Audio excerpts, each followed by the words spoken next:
Friedrich Nietzsche, la historia de un hombre que desafió a los dioses. En la pequeña aldea de Röcken, en el reino de Prusia, un 15 de octubre de 1844, nació un niño destinado a cambiar la forma en que Occidente pensaría la moral, la verdad y el sentido de la vida. Friedrich Wilhelm Nietzsche vino al mundo en el seno de una familia profundamente religiosa. Su padre, Karl Ludwig Nietzsche, era pastor luterano, un hombre respetado y amado por su comunidad. Su madre, Francisca, era una mujer joven y devota, que pondría todo su esfuerzo en criar a su hijo en los valores de la fe y la rectitud. En aquellos primeros años, la vida de Nietzsche parecía predestinada a seguir los pasos de su padre, una existencia al servicio de Dios y la Iglesia. Sin embargo, el destino no tardaría en mostrar su rostro más cruel. Cuando Friedrich tenía apenas 5 años, su padre enfermó gravemente y murió. La causa exacta sigue siendo incierta. Algunos hablan de una enfermedad cerebral, otros de sífilis. Pero para el pequeño, la pérdida fue un golpe que dejó una herida silenciosa. Menos de un año después, también perdió a su hermano menor, Joseph. La casa quedó habitada solo por mujeres, su madre, su abuela y 2 tías. Ese ambiente, aunque protector, lo colocó en un mundo de rigidez moral y control emocional. Infancia de silencio y observación. Nietzsche fue un niño serio, reservado, que prefería la soledad y la contemplación a los juegos bulliciosos. Observaba más de lo que hablaba, y desde temprano mostró un talento extraordinario para la música y la escritura. Leía con una velocidad inusual, memorizaba textos enteros y se sentía fascinado por las lenguas clásicas. En 1858, ingresó al prestigioso internado de Schulforta, una institución que formaba a las mentes más brillantes del reino. Allí se sumergió en el estudio del griego y el latín, explorando las tragedias de Esquilo y Sófocles, los diálogos de Platón y las reflexiones de los filósofos presocráticos. También comenzó a escribir poesía y a componer música. Schulforta no solo le dio conocimientos, sino también disciplina, un rigor que más tarde aplicaría a su pensamiento filosófico. El estudiante que buscaba sentido. En 1864, Nietzsche se matriculó en la Universidad de Bonn para estudiar teología y filología clásica. La teología, sin embargo, pronto lo desilusionó. Las respuestas que encontraba en los textos sagrados no satisfacían sus crecientes dudas. La fe que había heredado de su familia se fue desmoronando lentamente, sustituida por una mirada crítica y cuestionadora. En menos de un año abandonó la teología y se dedicó por completo a la filología, el estudio de las lenguas y textos antiguos. Fue en esta etapa donde se cruzó con las ideas de Arthur Schopenhauer, cuya obra El mundo como voluntad y representación lo marcó profundamente. Schopenhauer le mostró una filosofía pesimista, que veía el mundo como un lugar de sufrimiento impulsado por una voluntad ciega. Nietzsche quedó fascinado, pero también comenzó a vislumbrar los límites de ese pensamiento. No quería rendirse ante el pesimismo, sino encontrar una forma de afirmar la vida. Un joven profesor excepcional, en 1869, con tan solo 24 años y sin haber terminado su doctorado, Nietzsche fue nombrado profesor de filología clásica en la Universidad de Basilea, en Suiza.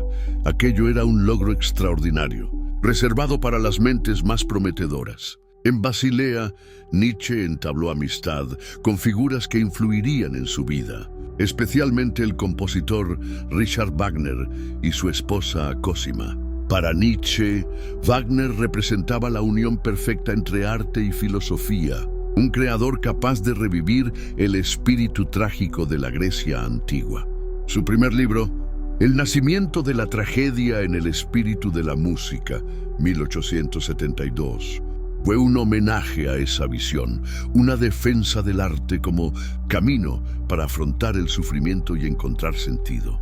Pero el libro no fue bien recibido en los círculos académicos. Sus colegas filólogos lo acusaron de falta de rigor científico y de excesiva especulación filosófica. Nietzsche, herido pero no derrotado, continuó escribiendo. De la admiración a la ruptura. Con el tiempo, la relación con Wagner se volvió tensa. Nietzsche empezó a ver en él no al renovador cultural que había admirado, sino a un artista seducido por el nacionalismo y la religión cristiana, valores que Nietzsche rechazaba. La ruptura fue dolorosa, casi como perder a un hermano. Este quiebre lo empujó hacia un pensamiento más independiente y radical. En obras como Humano, demasiado humano, 1878, Aurora, 1881 y La Gaia Ciencia, 1882, Nietzsche fue puliendo sus ideas centrales: la crítica a la moral tradicional, la importancia de la autonomía individual y la necesidad de crear valores propios en lugar de aceptar los heredados. En La Gaia Ciencia apareció por primera vez su famosa frase: Dios ha muerto. No se trataba de un anuncio literal, sino de una constatación cultural. Las creencias religiosas que habían sostenido la civilización occidental estaban perdiendo fuerza, y la humanidad debía enfrentarse al vacío que dejaban. El superhombre y el eterno retorno. Entre 1883 y 1885, Nietzsche escribió su obra más ambiciosa, Así habló Zaratustra. En ella, a través del personaje de Zaratustra, desarrolló el concepto del Übermensch, o superhombre, un ser humano que supera la moral impuesta y vive, según sus propios valores, afirmando la vida con todas sus luces y sombras. También introdujo la idea del eterno retorno, una hipótesis que invita a vivir de tal manera que uno estaría dispuesto a repetir cada instante de su vida, una y otra vez por toda la eternidad. Estas ideas no buscaban solo provocar, sino inspirar una transformación profunda en el individuo. Nietzsche quería que cada persona se convirtiera en el creador de su propio destino, que no se refugiara en promesas de un más allá, sino que abrazara la vida aquí y ahora. El precio de pensar distinto. Sin embargo, sus libros apenas se vendían y su salud se deterioraba rápidamente. Desde joven sufría migrañas insoportables, problemas digestivos y una vista cada vez más débil. En 1879, tuvo que renunciar a su cátedra universitaria y dedicarse por completo a escribir, viviendo de una modesta pensión y de la ayuda de amigos. Su vida se volvió errante. Pasaba temporadas en Suiza, Italia y el sur de Francia, buscando climas que aliviaran su dolor. Escribía en cuadernos mientras caminaba por las montañas, convencido de que las mejores ideas llegaban con el movimiento. Pero la soledad lo rodeaba cada vez más. En una ocasión le propuso matrimonio a la intelectual Lou Andreas Salomé. Ella lo rechazó y la herida emocional fue profunda. El colapso en Turín. En enero de 1889, Nietzsche vivía en Turín. Una mañana, al salir a la calle, presenció como un cochero azotaba brutalmente a su caballo. Nietzsche corrió hacia el animal, lo abrazó y rompió a llorar. Después de eso, colapsó. Fue el inicio de una crisis mental irreversible. Nunca volvió a recuperar la lucidez. Los diagnósticos de la época apuntaban a sífilis terciaria, pero estudios recientes sugieren que pudo tratarse de un tumor cerebral o un trastorno neurológico distinto. Lo cierto es que pasó los últimos 11 años de su vida bajo el cuidado de su madre y, tras la muerte de esta, de su hermana Elizabeth. Un legado distorsionado. El papel de Elizabeth en la historia de Nietzsche es controvertido. Ella editó y manipuló parte de sus escritos, alineándolos con ideologías nacionalistas y antisemitas que Nietzsche había rechazado en vida.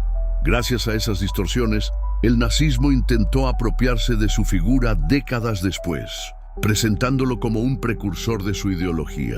Esta asociación injusta y falsa tardó años en desmentirse. Nietzsche murió el 25 de agosto de 1900, a los 55 años. Pobre, desconocido para la mayoría, y con una reputación que no reflejaba la verdadera esencia de su pensamiento. Pero el tiempo haría justicia. Nietzsche hoy. Hoy Nietzsche es leído en todo el mundo. Su obra ha influido en filósofos, escritores, artistas, psicólogos y hasta científicos. Ha inspirado movimientos culturales, obras de arte, novelas y películas. Su invitación a vivir con valentía, a crear nuestros propios valores y a mirar de frente la vida, sigue siendo tan desafiante como en el siglo XIX. Nietzsche no ofrece un refugio cómodo. Sus palabras son como un filo que corta las ilusiones y deja al descubierto nuestras contradicciones. Pero también son una llamada a la grandeza, a no conformarse con la mediocridad, a asumir la responsabilidad de nuestra propia existencia. Porque como él mismo escribió, el que tiene un porqué para vivir puede soportar casi cualquier cómo. Si esta historia te inspiró, compártela, porque quizás alguien más necesita recordarla. Suscríbete a Hot Impacto, donde las vidas de los grandes personajes nos muestran que un solo ejemplo puede cambiar tu camino y una sola decisión puede cambiarlo todo.